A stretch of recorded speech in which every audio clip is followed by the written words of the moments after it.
it's Coach Tori, and this is Raising Runners. We talk running, fitness, mental health, and so many more topics.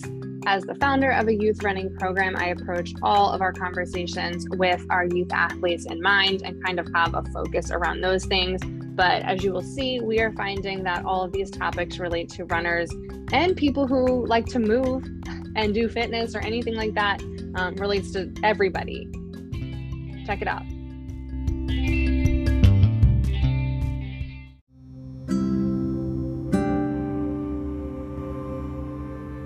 Coach Tori here, and we are talking about optimizing your running when running can't be your entire life. I'm sure a lot of you picture, like me, a dream world where you wake up after 9 hours and 10 minutes of sleep. The sun is up, the birds are chirping, the weather is no humidity, it's 47 degrees. You get to have your coffee, your pancakes, you get to go out on your nice long run. You come home, shower, stretch, foam roll, nap, go to your chiropractor, go do a strength session. I mean, right? Like we can picture what if running was all we did. You can picture what your days would look like.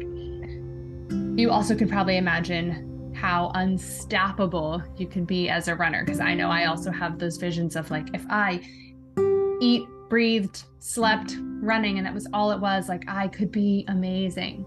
But I also live in the real world, and sometimes that is figuring out how to make things work. So slightly more realistic kind of day, you wake up, not enough sleep, it's raining, you didn't get to have the perfect breakfast, you now have to go to work or whatever you're doing for 8, 10, 12 hours, you come home, you maybe squeeze in a workout, you try to fit in dinner, right? So that's more of what our lives are actually looking like. How can we still be the great runner we want to be? And again, that's all defined by whatever you want that to mean. But how can we still be a runner when we can't make running everything that we're doing? So that is what we're going to talk about in this mini series. We're going to talk about some main elements to that. Of course, running, our strength training, our recovery, our sleep, our nutrition, our mindset, and all things kind of with that we can do to still be the great runners we want to be, but also still live in the lives that we have.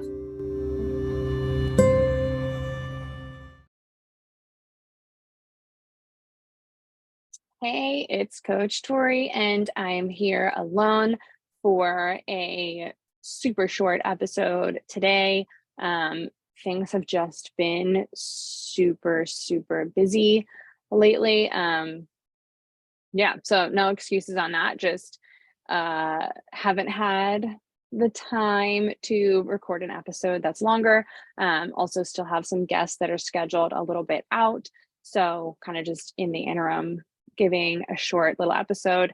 Anybody who follows the kids running club I have on Instagram has probably already seen some of our posts about grounding exercises, but it has just been super, I said super like 6 times already. It's just been really relevant to things I've been talking to with some of the private coaching runners I have about like mental toughness, but also more like mindfulness and, how to get your head right for running.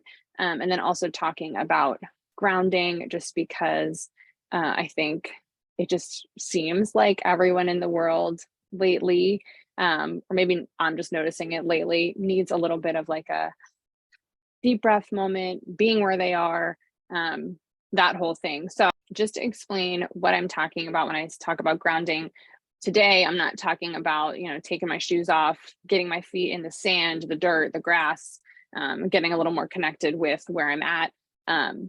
Talking about that more in a mental sense. So grounding techniques that are coping strategies that reconnect you with the present. It's like a self-regulating mechanism, oftentimes used for stress and anxiety. It can help people who are struggling with anxiety, panic attacks, PTSD, flashbacks, unwanted memories, dissociation, trauma, all kinds of things like that. But really it helps us with our emotions. It can help with if we go on like strings of negative thoughts and things like that. So it doesn't have to be like, I'm actually currently having a panic attack, or you may be like, I'm never someone who's had anything like that.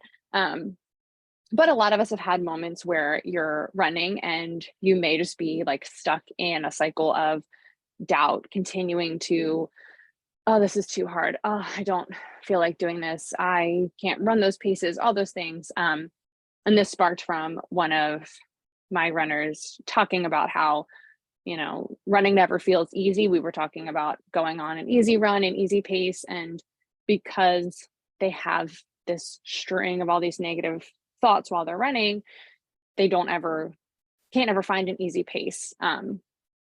So we talked about kind of how to get rid of that possibly. And there's so many other things that can go into that, but a super easy one is a grounding technique. And that's things people can do everywhere. So we came up with a couple that you can do while you're out on your run if you start to feel like your brain is completely all over the place.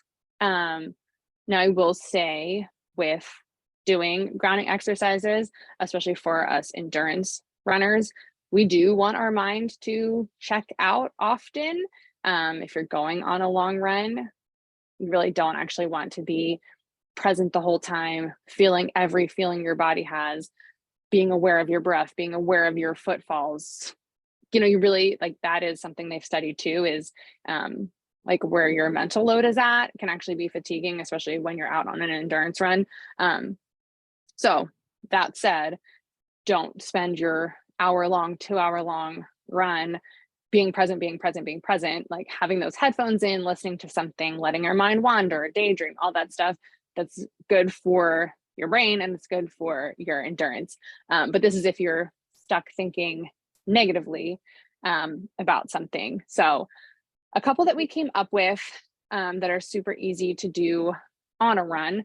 The first one, and I've definitely talked about this in a couple other things as well, is the 5, 4, 3, 2, 1 of your senses. And I'm sure a lot of people are aware of this. This is not something exclusive to running, but it's, again, something you can do that's easy out on a run. So you're out running, your mind is all over the place with negatives of, I can't do this, this is too hard, anything like that. Or you're just perseverating on something else that's super negative, that's now taking your brain into a negative, exhausted, stressed state that will then make you have a harder time finishing your workout. You take a deep breath like I just did, and you will look for 5 things that you can see. And that is super easy because you're out on a run. There is definitely going to be 5 things that you notice. With running, obviously those things are going to be changing unless you're running on a treadmill, but there's still usually going to be 5 things that you'll be able to visually see while you're running. So you take notice of 5 different things. Then you think of 4 things that you are touching, or you can touch, but try to think of things that you're actually currently touching. So if you're on a treadmill, that one's easy. You can touch the screen, you can touch like the heart rate bar. If you're out running and maybe you're holding your keys or you hold your phone or something, you notice that you're holding that. You can notice the touch of your clothes on your skin or your feet in your shoes, the wind on your face. So that one may be a little more challenging to do just because you probably don't want to stop and pick up objects or touch objects, but you can if you want to. 3 things that you can hear. Again, so that could be if you're listening to music or a podcast or an audiobook, what you're actually listening to. It could be the sounds outside, which is always great. It could be your breathing. It could be the hum of the treadmills. So thinking of those things that you can hear. 2 things you can smell. Now, I have a really bad sense of smell, so I have a hard time with this, but you can also just try to be mindful of like, I am currently trying to breathe in to smell something outside. Hopefully it's not like the exhaust from a car or running by someone's garbage cans or something, and it's like a pleasant smell, but just being mindful of those senses. And then one thing you can taste, and that one I think is always a little weird when you're out running or kind of doing anything. That's always been, I think, challenging because you can't always just start tasting stuff. But if you have water, take a swig of water. Hopefully it doesn't really taste like much. Or if you have a, sports drink or something, you can do that. You can also just notice like, oh, my mouth is dry while I'm out running, or, anything like that. But again, just trying to bring your mind into can I taste anything at the moment, and kind of really just having those thoughts. So that one's super easy. Now you're done. And you can repeat that a couple times if you feel like as soon as you were finished with that, your brain goes back to what you were doing. You can also do it in a different order if you really want to. Also, people have done it where you do 5 of every sensation, then 4, then 3, then 2, then 1. But that's kind of the general gist of that one. And that one's my favorite. I think that one's easiest to do for me. I think a lot of people don't have too much struggle with that one as well. Another one we can do while running is a body scan. This one is literally what it says. So you are now actively, while you're running, walking, whatever it is, scanning through your body and trying to notice like how everything feels. So for running, I would focus on, to start, maybe, bottom up. So my feet, I can feel them hitting the ground. I can feel them in my shoes. Maybe I have a blister that now I'm going to hyper focus on because I made you do a body scan. Sorry. Or something. So you're just noticing like how different parts of your body feel. And then you kind of try to move, if you start at the bottom, move up, or you could start at like, what is actively moving? Okay, my arms are moving, my legs are moving. What do I feel in my arms? Is there fatigue? Why is there fatigue? Oh, am I actually really like stressed, or is my shoulders like up by my ears? So just kind of going through like how your body feels. But again, you want to have an end to that, because you don't want to spend the entire run now hyper fixated on how each part of your body feels and which parts are fatiguing. And now you're just like, this is terrible. And now you're really stuck in like, this is terrible. So try to go like from the ground up. Once you hit your head, great, done. And then another one that we talked about that you can do while running is focusing on your breath. I try not to have people do, like, there's obviously different breath work, breathing exercises that people can do to help center themselves and stuff like that. I try not to have people do any kind of like funky breathing while they're running, for so many reasons. So for this one, it's actually just trying to pay attention to your breath, which could potentially make your breathing a little different because you're noticing it, but you're not like breathing in slow, holding it, breathing out slow, anything like that. So this is just trying to focus on your inhale. So you're paying attention to when you start inhaling, and try to notice at what point do you start your inhalation, and then at what point does that stop? And then you focus on your exhalation, and when I begin to exhale, when does that start and when does that stop? And so that one I always struggle with, actually, maybe because I don't really pay attention to breathing, or maybe it just feels a little abstract to me or something. But that's another thing that you can do while running, because we are breathing. Your breathing's different than your sitting down breathing or your walking breathing. So that one is something you can try. But again, you don't want to be doing that the entire time. You want that to have some kind of end point. So you could think even like, okay, for the next minute, I'm going to do this. Or when I get to the next mailbox, I'm done focusing on my breath. And so that is just another grounding technique that you can try. Again, oftentimes you could do this while running if you are feeling like your brain is just stuck on some kind of negativity or worrying too much about either something run related or not run related, to try to bring yourself back. But then you want to then zone out again, and focus on something else. So if it's safe to run with headphones, do that. Find something you like, something that's funny, something that's uplifting, anything like that that you like to listen to while you're running. So then focus back on that once you're done with your grounding exercise. Another thing, super brief, is the positive self-talk. And I know I've talked about this a bunch of times. And I think in one of the episodes, which one was it? With Megan talking about like mindfulness and all the other things that she works with people on. But we talked about, positive self-talk. How do you teach that to people? Because we do have the power to shift the way our brain thinks. And the one thing that she brought up is you need to be able to believe yourself first. So especially for people who are stuck in like the negative thinking pattern of like, this is too hard, I can't do this, blah, blah, blah. You can't just start telling yourself, I can, and expect to believe it, because you've been telling yourself forever that you can't. So a suggestion she has given is you tell yourself things that are true. Not to say that you can do it isn't true, but something that you're able to prove to yourself in that moment. So like, I am out running, I'm wearing my pink running shoes today. I am running down whatever street. I'm running at this pace. So tell yourself something that you can validate easily by looking at your watch, looking at your shoes, looking at where you are.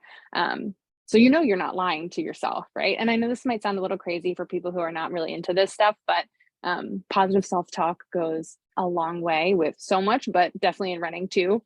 And then once you do that, you also then add on some kind of positive statement of like, I am fast, I can run this distance, whatever it is, some kind of mantra that you maybe came up with yourself or found online or whatever it is. And you add those in because now you're telling yourself the truth. This is also part of the truth. So just another little strategy to help with those negative thoughts that keep cycling through sometimes for some people. Yeah, that's just another tip. That is the end of the super short episode that I have today.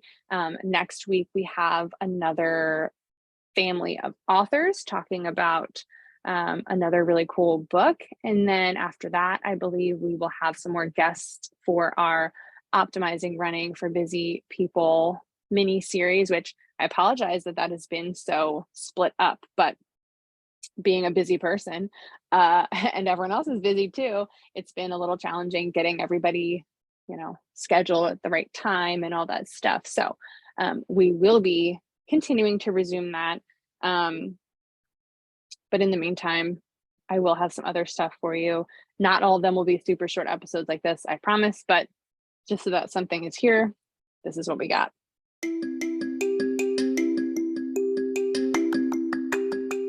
Thank you for tuning in. Make sure you rate, review, subscribe, all the things that you can do for a podcast that you enjoy listening to.